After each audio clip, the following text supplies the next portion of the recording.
Mheshimiwa Naibu Spika, kwa kunipa nafasi na mimi niweze kuuliza swali la nyongeza.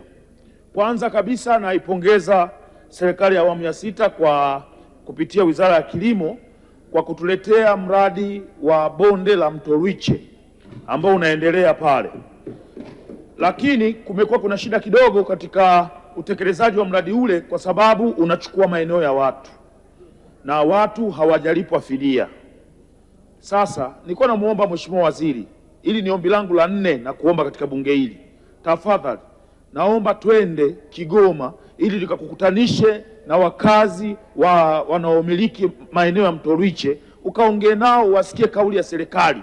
Nimechoka kwenda kuwaelezea, wanakuwa hawanielewi tena. Mzee wangu, naomba unisaidie.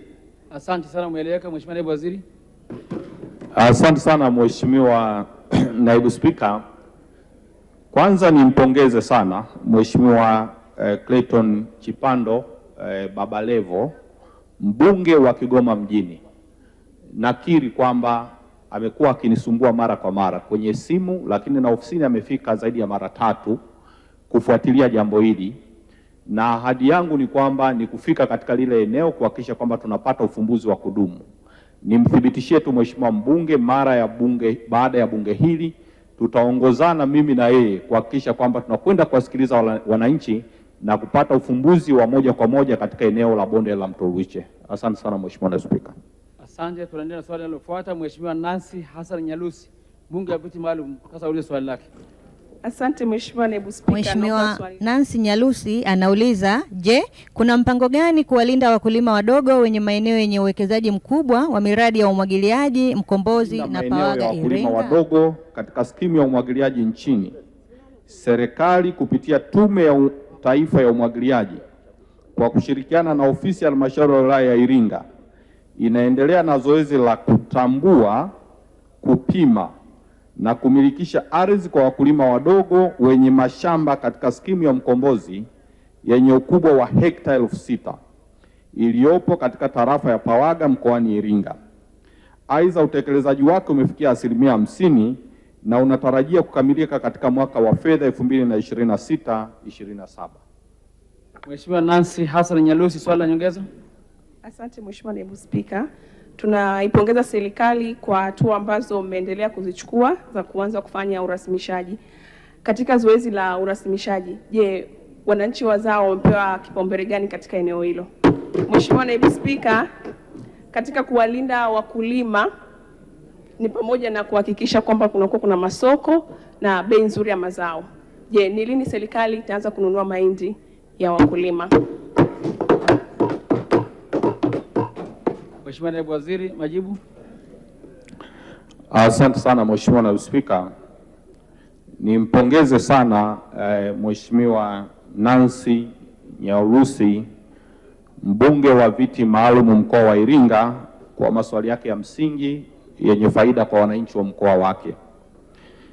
Mheshimiwa Naibu Spika, ni kweli kwamba katika yale maeneo ambayo sasa hivi tunaendelea na zoezi la kupima na kumilikisha ardhi, watu ambao wanapewa kipaumbele namba 1 ni wazao ambao walikuwa wanamiliki maeneo yale, na ndio maana katika hili zoezi ambalo liko chini ya usimamizi wa Tume ya Taifa ya Umwagiliaji pamoja na halmashauri ya Iringa, jambo hilo limekuwa likipewa kipaumbele, na tutahakikisha wananchi wale ambao ndio walikuwa wazao pale mwanzo wanamiliki maeneo hayo.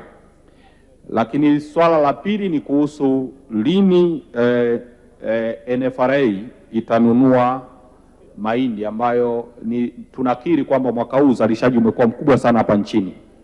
Kwanza Mheshimiwa Naibu Spika, nimshukuru Naibu Waziri wa Viwanda na Biashara, alitutolea ufafanuzi mzuri, na mimi tu niongezee kwamba Waziri wa Kilimo Mheshimiwa Daniel Chongolo ameshaelekeza mamlaka ya mazao mchanganyiko CPB pamoja na CPB kuhakikisha kwamba wanaanza kununua mazao, lakini vile vile NFRA kabla ya mwisho wa mwezi wa 8, mwezi huu ambao tunauanza, na wenyewe waingie sokoni kuongeza nguvu.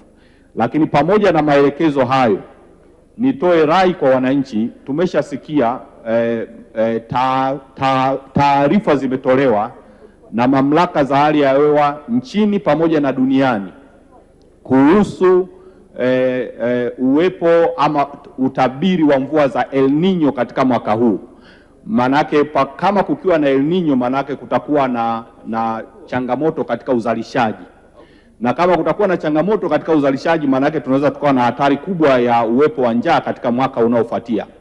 Kwa hiyo nitoe rai kwa wananchi wote kuhakikisha kwanza tutunze chakula ambacho tumekivuna mwaka huu kwa ajili ya mwakani, lakini wakati huo huo NFRA watakapokuja, manake kunakuwa na tabia wananchi kuuza chakula chote na mwisho kuja kulalamika kwa ajili ya kutaka kupewa chakula cha msaada. Kwa hiyo rai ya serikali ni kuhakikisha kwamba tunatunza chakula tulichokipata, yani tuhakikishe kwamba una uwezo wa kuwa na chakula cha kukaa nacho kwa miaka miwili kabla ya kufikiria kwenda kukiuza kwa ajili ya kupata fedha kwa ajili ya matumizi mengineyo. Kwa hiyo niliona iwe ni rai yetu ya kwanza kabla ya kufikiria kwenda kuyauza mazao yetu.